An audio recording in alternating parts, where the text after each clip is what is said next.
আমাদের দায়িত্ব কি? আল্লাহ বলছেন দেখেন, ওয়ামা লাকুম লা তুকাতিলুনা ফি সাবিলিল্লাহ والمستضعفين من الرجال والنساء والولدان الذين يقولون ربنا أخرجنا من هذه القرية الظالم أهلها واجعل لنا من لدنك وليا واجعل لنا من لدنك نصيرا পৃথিবীর যেখানে মুসলমানরা নির্যাতিত হবে, অপর মুসলমান কখনো বসে থাকতে পারে না। আল্লাহ মুসলমানদেরকে লক্ষ্য করে বলছেন, হ্যাঁ মুমিনরা, তোমাদের কি হলো? তোমাদের ভাইরা নির্যাতিত। যে ভাইরা নির্যাতিত, এত পরিমাণ নির্যাতিত, এক পর্যায়ে নারীরা, শিশুরা, বৃদ্ধরা আল্লাহর কাছে দুই হাত আসমানের দিকে তুলে দিয়ে বলতে থাকে, রব্বানা আখরিজনা মিন হাযিহিল ক্বরিয়াতি যালিম আহলুহা, হে আল্লাহ, এই জনপদ আমাদের জন্য নিরাপদ না, এই জনপদ থেকে আমাদেরকে বের করে নিয়ে যান। যেই জনপদে আমাদের শিশুরা নিরাপদ না, আমাদের নারীরা নিরাপদ না, এই জনপদে আমরা থাকতে পারি না। আল্লাহ গো, আসমান থেকে সাহায্য করে আপনি আমাদেরকে এখান থেকে বের করে নিয়ে যান। এটা কার আদেশ? আল্লাহর আদেশ। কোরআনে বলতেছে যে যেখানে মুসলমানরা নির্যাতিত, তাদের মনের ভাষাটা আল্লাহ তুলে ধরছেন। তোমরা মুসলমান, তোমাদের এই আয়াতের প্রতি একটু গৌরব ফিকির করা দরকার। এই আয়াতের বাস্তব চিত্র বর্তমান ফিলিস্তিনে দেখা যাচ্ছে। শিশুদের দিকে তাকান যায় না, তাদের চোখের চাহনি অন্তরকে ভেঙে টুকরো টুকরো করে দেয়। তারা শুকরিয়া করে নেয়, কিতাবের প্রতি ঈমান আনে নাই। যুদ্ধ করার জন্য বলা হয়েছে, ঈমান আনে নাই, যুদ্ধ করে নাই, আল্লাহ নবীর আদেশকে অমান্য করেছে। হযরত মূসা আলাইহিস সালামের জীবনে আশা ছিল কমপক্ষে ফিলিস্তিনের বাইতুল মাকদিসকে তিনি জয় করবেন, সেখানে যুদ্ধের। জীবনের অন্তিম মুহূর্তে যখন মূসা বুঝতে পারলেন আমার দ্বারা মনে হচ্ছে এই ফিলিস্তিনকে জয় করা সম্ভব না, মৃত্যুর আগে হাদিসের মধ্যে আসছে তিনি আল্লাহর কাছে দোয়া করলেন, হে আল্লাহ, আমি তো আমার সাধ্য অনুযায়ী চেষ্টা করেছি, আমার জাতি আমার প্রতি জুলুম করেছে, আপনার প্রতি নাফরমানি করেছে। আল্লাহ, কমপক্ষে আমার হাতে যে পাথরটা আছে, আমি এই পাথরটা নিক্ষেপ করার পর যত দূর গিয়ে পৌঁছাবে, যেখানে গিয়ে পড়বে, কমপক্ষে এতটুকু পরিমাণ আপনি আমার এবং বাইতুল মাকদিসের মধ্যে করে দিয়ে দূরত্বটা। এতটুকু আশা হযরত মূসা আলাইহিস সালাম মৃত্যুর আগে করেছেন। আমি তো যেতে পারলাম না, কমপক্ষে এই দূরত্বটা আপনি আমার মৃত্যুর পরে করে দিয়ে দূরত্বই হবে। হযরত মূসা মারা গেলেন। তারপরে তার স্থলে অভিষিক্ত হতে ঈসা বিন নূন নবী হলেন। এই ঈসা বিন নূন এর আমলে আল্লাহ সুবহানাহু ওয়া তাআলা বনী ইসরাঈলের মাধ্যমে ফিলিস্তিনকে বিজয় দান করলেন। ফিলিস্তিনকে বিজয় দান করে সে বনী ইসরাঈলকে সে ক্ষমতা সুপর্দ করলেন। তার মানে ফিলিস্তিনের ক্ষমতা এখন কাদের হাতে উঠল? মুসলমান বনী ইসরাঈলের হাতে উঠল। কিন্তু দুটি বিপদ, দুটি অন্যায় যখন মানুষের মধ্যে ব্যাপকভাবে ধরা পড়বে, তখন সেই জাতির কাছে আল্লাহ কখনো ক্ষমতা দিবেন না। এক নম্বর হচ্ছে, যদি চারিত্রিক ত্রুটি যদি চলে আসে, কোন মানুষের মধ্যে যদি চারিত্রিক ত্রুটি চলে আসে, চরিত্র যদি ভালো না হয়, তাদের হাতে আল্লাহ ক্ষমতা দিবেন না। দুই নম্বর, কোন জাতির মধ্যে যদি শিরকের গুনাহ চলে আসে, আল্লাহর নাফরমানি চলে আসে, বাছুরের পূজা শুরু হয়, সেই জাতিকে তখন আল্লাহ ক্ষমতা দিবেন না। এই জাতি দেখা গেল এক পর্যায়ে আবার সেই পূর্বের গো পূজা, বাছুরের পূজা, আল্লাহকে ছাড়া অন্য জিনিসের পূজা আরম্ভ করলো এবং চারিত্রিক অবক্ষয় ঘটলো। আল্লাহ তাআলা ফিলিস্তিনকে তাদের হাত থেকে এরকম সরিয়ে দিলেন।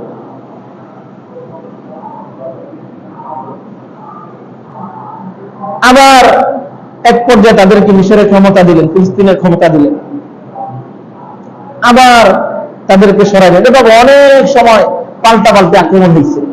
একবার ফিলিস্তিন ছুটে, আবার ফিলিস্তিন দখল হয়। এক পর্যায়ে এমন আসছে, বনী ইসরাইল সেই সময়কার নবীর কাছে গিয়ে বলতেছে যে আপনি একজন বাদশাহ আমাদের জন্য নির্ণয় করেন, নির্ধারণ করেন, যেন আমরা সেই বাদশার সাথে মিলে যুদ্ধ করে ফিলিস্তিনকে আবার পুনরুদ্ধার যেন করতে পারি। নবী বললেন, তোমরা তো বিশ্বাসঘাতক, তোমরা তো কথা দিয়ে কথা রাখো না, অতএব আমি আল্লাহর কাছে দোয়া করতে পারি না। তারা বলল, না, কমপক্ষে দোয়া করেন। এবার ফিলিস্তিনে ঢুকতে বলল, আর জীবনে আল্লাহর সাথে নাফরমানি করবো না। ওই সময়ে জালিম বাদশার নাম ছিল জালুত। কি নাম ছিল? জালুত। এই জালুতের বিরুদ্ধে যুদ্ধ। আল্লাহ তাআলা বনী ইসরাঈলের প্রতি রহম করে তালুত নামে একজন শাসনকর্তা পাঠাইলেন। তালুত নামে একজন শাসনকর্তা পাঠাইলেন। এক পর্যায়ে যুদ্ধ হলো, জালুতের সাথে যুদ্ধ হলো। সেই যুদ্ধে আল্লাহ তাআলা বনী ইসরাঈলকে বিজয় দান করলেন। সেই যুদ্ধে একটা 20 বছরের বালক একটা পাথর নিক্ষেপ করছে অপর পক্ষের প্রতি। সেই জালুতের পাথরের আঘাতে দুনিয়া থেকে চলে গেছে। সবাই আশ্চর্য, 20 বছরের বালক, একে আবার খুঁজে খুঁজে দেখেন এর নাম হচ্ছে দাউদ। এর নাম কি? দাউদ। পরবর্তীতে এই লোকটাকে আল্লাহ তাআলা নবুয়ত দান করছেন। ইনি হচ্ছে হযরত দাউদ আলাইহিস সালাম। হযরত দাউদ আলাইহিস সালাম ফিলিস্তিনকে জয় করলেন। ফিলিস্তিন এখন বনী ইসরাঈলের ক্ষমতায়।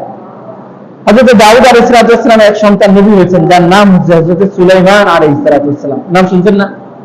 সুলাইমান আলাইহিস সালাম নবী হলেন। সবচেয়ে বড় ক্ষমতা যাকে দেওয়া হয়েছে, পাওয়ারফুল একজন সম্রাট ছিলেন।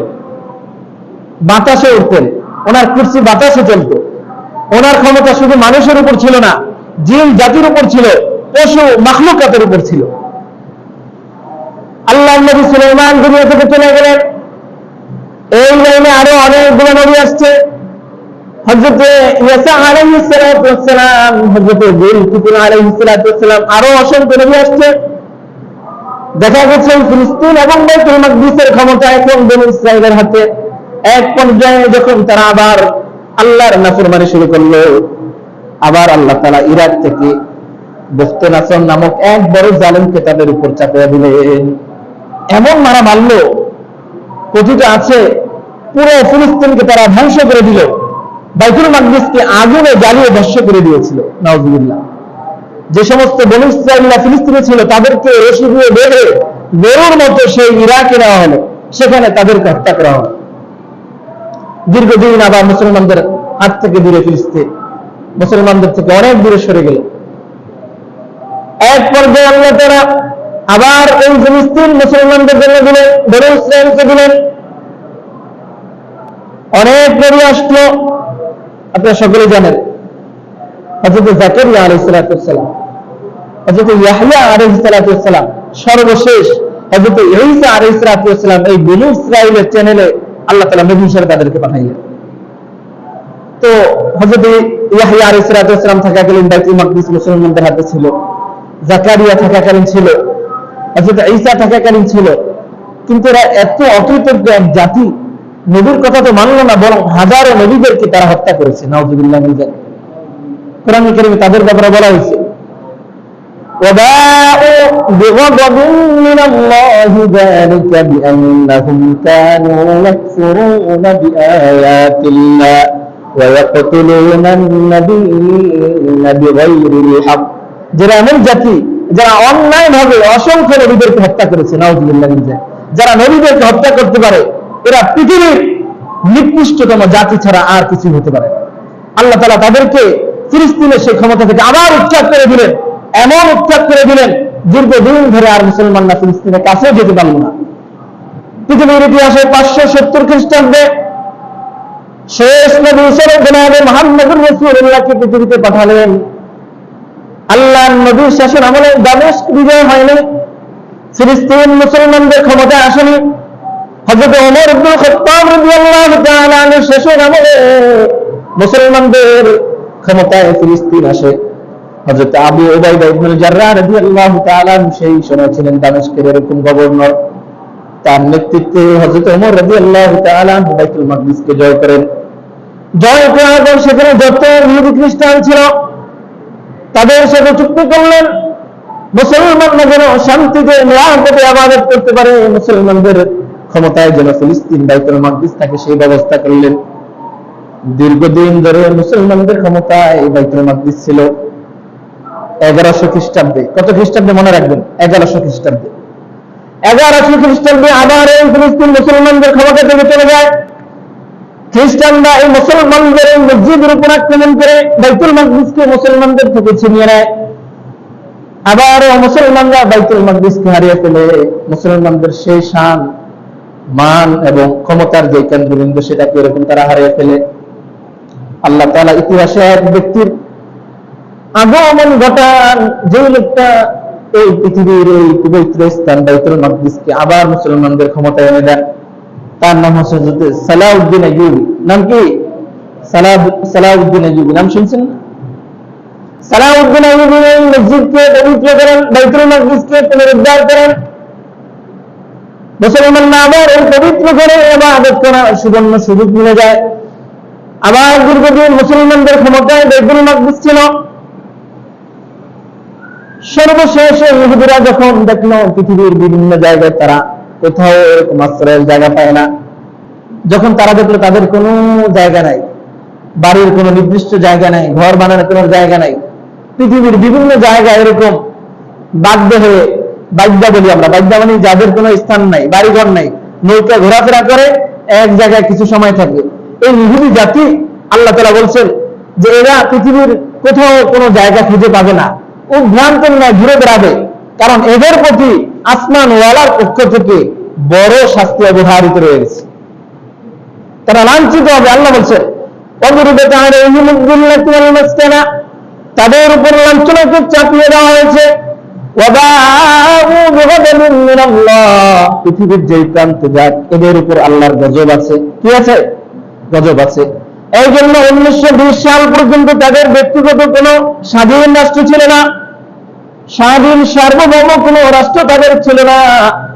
1920 সালে তৎকালীন খলিফাতুল মুসলিমিন সুলতান আব্দুল হামিদের কাছে কিছু ইউরোপিয়ান সদস্যরা আবেদন করল, আমির আপনি এই জাতির জন্য একটু জায়গার ব্যবস্থা করে দিন, ফিলিস্তিনের একটু জায়গার ব্যবস্থা তাদেরকে করে দিন, থাকার জন্য সুযোগ করে দিন।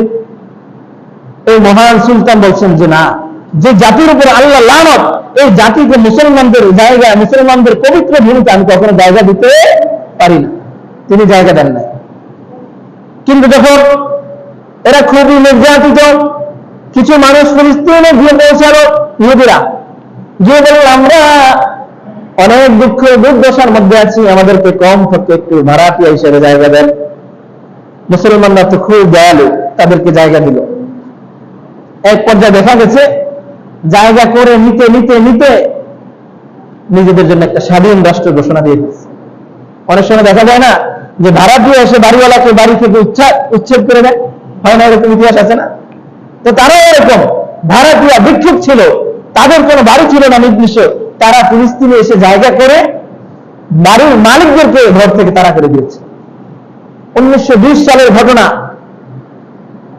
ফিলিস্তিন থেকে তারা কিছু জমি ক্রয় করতে চেয়েছিল, তখন আমাদের আলেমরা ফতোয়া দিয়েছিল যে এই জাতির কাছে মুসলমানরা কখনো জমি বিক্রি করতে পারে না। হযরত আশরাফ আলী থানভীর ফতোয়া এখনো ইমদাদুল ফতোয়া, যারা আরবি এই কিতাবটি বোঝেন, উর্দু ফতোয়ার কিতাব, এই কিতাবের মধ্যে আছে, উনি ফতোয়া দিয়েছিলেন ফিলিস্তিনের এই পবিত্র জায়গা কোন ইহুদির কাছে বিক্রি করা মুসলমানদের জন্য জায়েজ নাই। যাই হোক, এক পর্যায়ে যখন মুসলমানরা দেখলো ইহুদিরা অনেক বড় টাকা দিতেছে, বড় অঙ্কের টাকা, এক কাঠা জমি যদি 2 কোটিতে বিক্রি করতে পারেন, না বিক্রি করে আর পারবেন আপনি, বিক্রি করে দিল সরল মনা কিছু মুসলমান।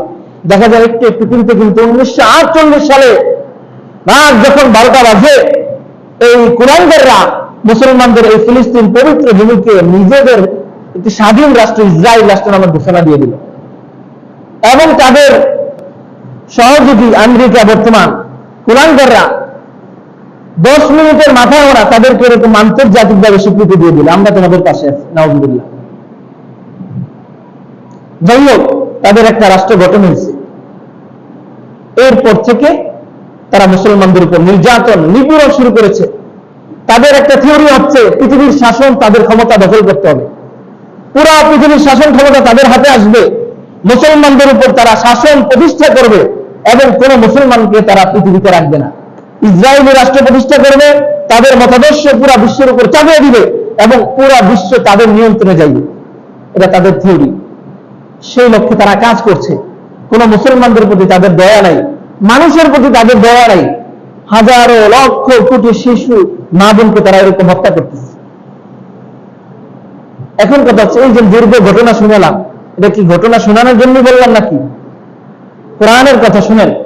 ইহুদিরা যেখানে যাবে তারা আল্লাহর ক্রোধ গজব নিয়ে যাবে, এটা আল্লাহর পক্ষ থেকে বলা।